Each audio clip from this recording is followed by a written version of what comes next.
Video hajatan yang menghadirkan penyanyi Dewi Persik di Kudus, Jawa Tengah viral di media sosial. Polisi memeriksa pemilik acara hajatan karena diduga melanggar protokol kesehatan COVID-19.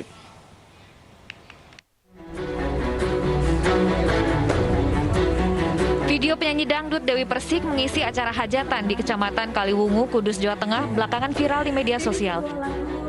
Warga menyambut kedatangan Dewi Persik saat keluar dari mobil.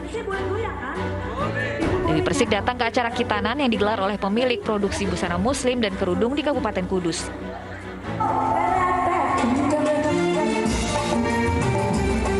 Dalam acara ini, Dewi Persik membawakan beberapa lagu dan sesekali berinteraksi dengan tuan rumah maupun tamu undangan yang hadir.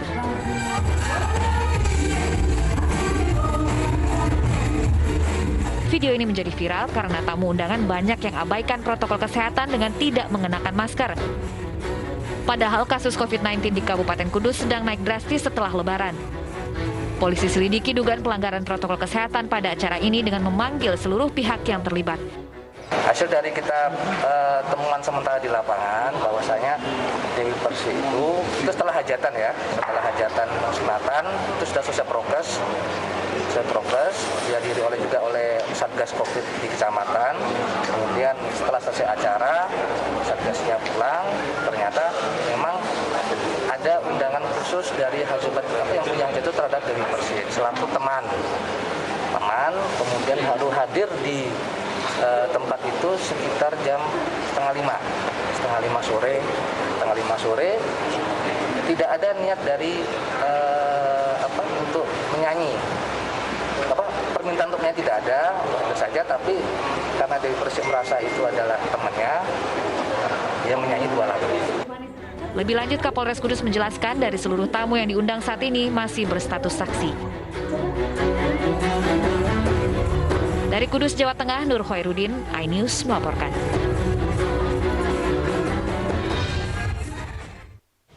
Lebih dari 100 warga Cipayung, Jakarta Timur positif COVID-19. Petugas pun menggelar tes massal untuk mengantisipasi penyebaran COVID-19.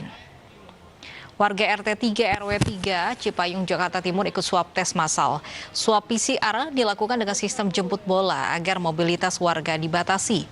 Selain itu, perumahan warga juga disemprot disinfektan dan memberlakukan mikro lockdown selama 14 hari.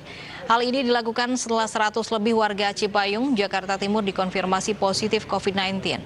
Warga pun diharapkan dapat menerapkan protokol kesehatan agar virus tidak semakin menyebar.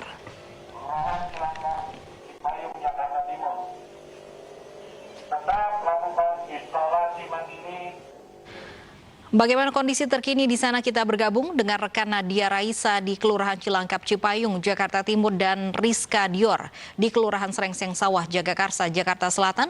Kami ke Nadia Raisa terlebih dahulu. Nadia, bagaimana kondisi terkini saat ini?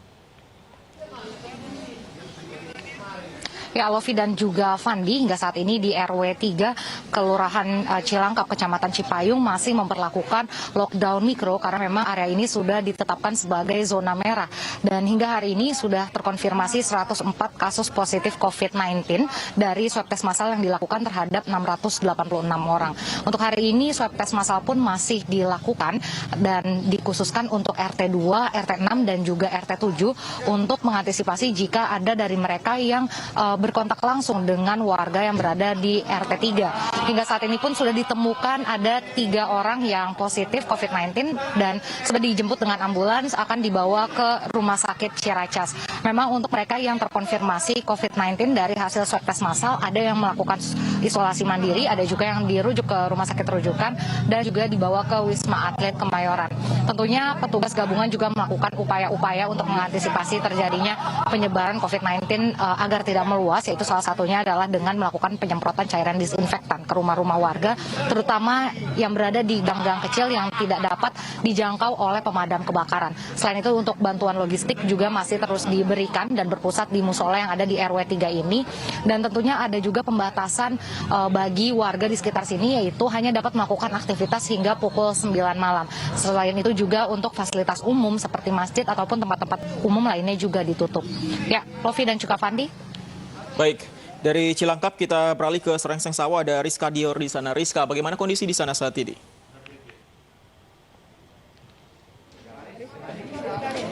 Ya, Fandi, Lovi, dan juga pemirsa, kalau saat ini, tepatnya di tempat saya melaporkan saat ini, di Kelurahan Srengseng Sawah, Kecamatan Jagakarsa, Jakarta Selatan, suasana cukup kondusif, di mana memang ini pada siang hari ini di salah satu rumah warga di kawasan ini sedang dijadikan tempat untuk tes swab massal antigen pada siang hari ini. Jadi sebanyak 40 warga di Gang Usman Tepos RT4 RW2 Jagakarsa Jakarta Selatan pada siang hari ini akan mengikuti tes swab massal antigen yang diselenggarakan oleh Puskesmas setempat dan juga Polsek Polres Jakarta Selatan, di mana tes swab massal pada siang hari ini sebagai salah satu upaya untuk meminimalisir pencegahan COVID-19 di Kelurahan Srengseng Sawah Kecamatan Jagakarsa, di mana memang ini dapat kami sampaikan juga, Fandi, Lovi, dan juga pemirsa, bahwa sebelumnya di Jagakarsa ini sudah terdapat 14 warga yang terindikasi positif COVID-19, di mana diantaranya ini dari 135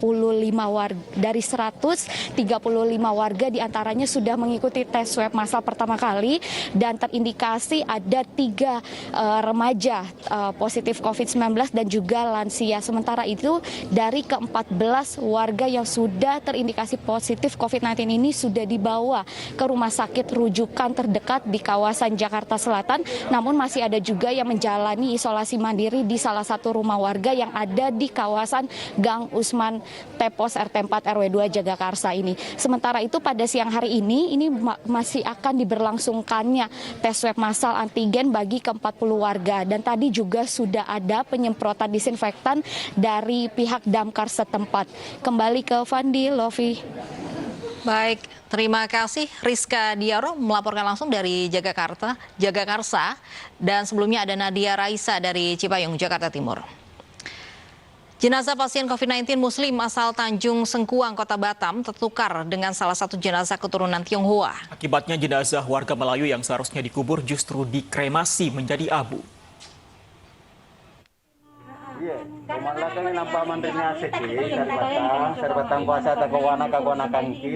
Peristiwa tertukarnya jenazah pasien Abdul Hamid dengan pasien keturunan Tionghoa Sing Peng di Batam memicu kemarahan pihak keluarga. Terlebih jenazah Abdul Hamid keturunan Melayu Muslim yang seharusnya dikuburkan justru dikremasi hingga menjadi abu. Terungkapnya kasus ini berawal dari pihak keluarga yang kesulitan mengambil jenazah Abdul Hamid karena diduga positif COVID-19. Namun pihak Rumah Sakit Bayangkara Polda Kepri kemudian menyatakan pasien negatif COVID-19. Saat akan diambil keluarga untuk dimakamkan, jenazah Abdul Hamid diketahui telah tertukar dan ironisnya telah dikremasi keluarga Sing Peng. Dan celakanya lagi, mayat itu sudah dikremasi, sudah dibakar. Untungnya belum. Saya mohon maaf kalau salah, saya nggak tahu istilahnya, untungnya belum digiling, jadi tulang-tulangnya masih ada, tengkoraknya masih ada. Tengkorak sama tulang-tulang, dan itu mudah-mudahan siang ini bisa dari Rumah Sakit Bayangkara dibawa ke Polda, disolatkan di Rumah Sakit Polda, lalu kita kebumikan sama-sama.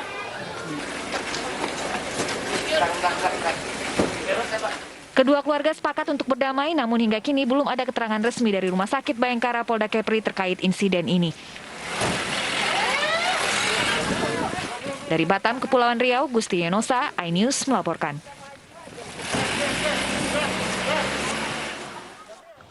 Jumlah kasus positif COVID-19 klaster balik mudik lebaran di Provinsi Lampung terus bertambah. Hingga hari ini tercatat 532 pemudik tujuan Jabodetabek positif COVID-19. Saat ini para pemudik sedang dikarantina di sejumlah rumah sakit rujukan dan rusunawa di Provinsi Lampung.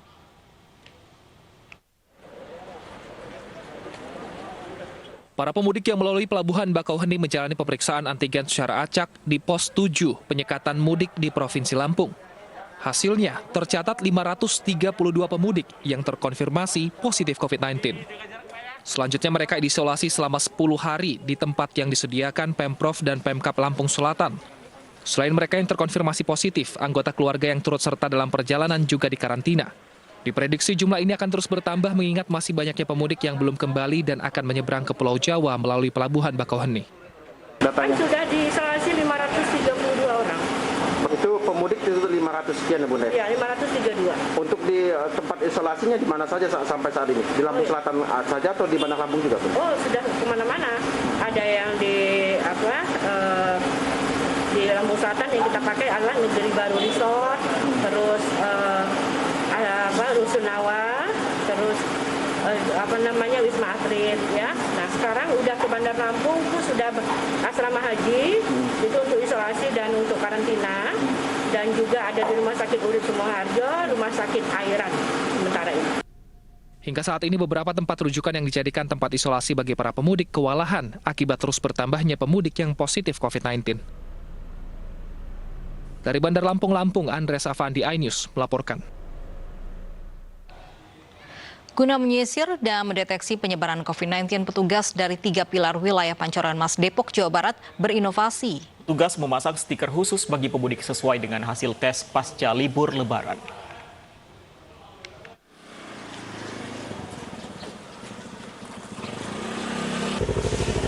Rombongan polisi ini bukan untuk menciduk tersangka ataupun menangkap pelaku kriminal. Mereka ingin sosialisasi adanya stiker khusus bagi warga yang melaksanakan mudik Lebaran 2021. Terdapat 4 warna stiker yang berbeda. Kuning untuk warga yang belum kembali mudik, merah untuk warga yang reaktif swab tes, hijau bagi warga yang negatif, dan putih untuk warga yang sedang menjalani isolasi mandiri. Kita juga yakin kalau tetangga atau rekan atau saudara yang hadir dari mudik ini hasilnya negatif atau non-reaktif, sehingga bisa membuat tenang, satu, kedua juga membuat mereka juga lebih peduli terhadap penekanan untuk kasus COVID-19 ini. Usai mudik, sejumlah warga yang sudah kembali ke rumahnya langsung mendatangi posko dan menjalani swab test sesuai dengan peraturan yang berlaku. Dengan poin Mas. Sebelumnya Ibu mudik kemana, Bu? Surabaya. Nah, satu keluarga atau sendiri, Bu? Satu keluarga. Satu keluarga ditesnya hari ini juga, Bu, bareng? Kita berangkat dari sini tes, pulang dari Surabaya tes, di sini 3 hari tes lagi. Jika nantinya ada pemudik yang reaktif atau positif, maka petugas akan berkoordinasi dengan pihak Dinas Kesehatan Kota Depok. Bagi warga yang memiliki gejala, akan dirujuk ke tempat perawatan atau isolasi yang telah disiapkan. Dari Depok, Jawa Barat, Iyung Rizky, iNews melaporkan. Pemirsa, pagi ini Indonesia kembali mendapatkan 8 juta dosis vaksin tahap ketiga. Kedatangan vaksin tambahan ini diharapkan bisa mencapai target kekebalan imunitas sebesar 70% dari jumlah penduduk Indonesia. 8 juta dosis vaksin Sinovac dalam bentuk bahan baku atau bulk tiba di Bandara Soekarno-Hatta, Tangerang, Banten, Selasa pagi. Hingga hari ini total vaksin yang diterima Indonesia sebanyak 83,9 juta dosis. Di antaranya vaksin Sinovac sebanyak 3 juta dosis, AstraZeneca sebanyak 6,4 juta dosis, dan Sinopharm 1 juta dosis. Total vaksin yang dimiliki saat ini belum mencukupi kebutuhan vaksin sebesar 181,5 juta vaksin atau 70% penduduk Indonesia. Masyarakat kembali diimbau untuk tidak takut divaksin dan patuh akan protokol kesehatan agar pandemi segera berakhir. Ini pemerintah selalu memastikan faktor keamanan atau safety, mutu atau kualitas dan khasiat ataupun efikasi, sehingga tidak perlu ada keraguan bagi masyarakat dalam menerima vaksin. Vaksin yang disediakan di Indonesia melalui proses evaluasi oleh Badan POM yang sudah mendapatkan pertimbangan dari para ahli, dari ITAGI, WHO. Presiden Joko Widodo melantik Letjen Ganip Warsito sebagai Kepala BNPB menggantikan Doni Monardo yang akan memasuki masa pensiun awal Juni mendatang. Pelantikan Kepala BNPB digelar pukul 10.30 waktu Indonesia Barat di Istana Negara. Kepala BNPB yang semula dijabat oleh Doni Monardo digantikan oleh Letjen Ganip Warsito karena Doni akan memasuki masa pensiun pada 1 Juni mendatang. Letjen Doni Monardo menjabat sebagai Kepala BNPB sejak 9 Januari 2019. Sesuai dengan tradisi sebelumnya, posisi Kepala BNPB akan kembali dijabat oleh perwira tinggi yang aktif agar saat bencana terjadi dapat mengerahkan pasukan secara cepat dan terukur. Usai pelantikan di Istana Negara, rencananya akan dilakukan serah terima jabatan di Geraha BNPB pada pukul 14 waktu Indonesia Barat. Sebelumnya, Letjen TNI Ganip Warsito menjabat sebagai Kasum TNI selama 3 bulan sejak 1 Februari 2021. Akan menjunjung tinggi etika jabatan, bekerja dengan sebaik-baiknya. Tipu warga hingga ratusan juta rupiah seorang wanita pelaku arisan fiktif di Sragen, Jawa Tengah diringkus polisi. Kami kembali usai jeda.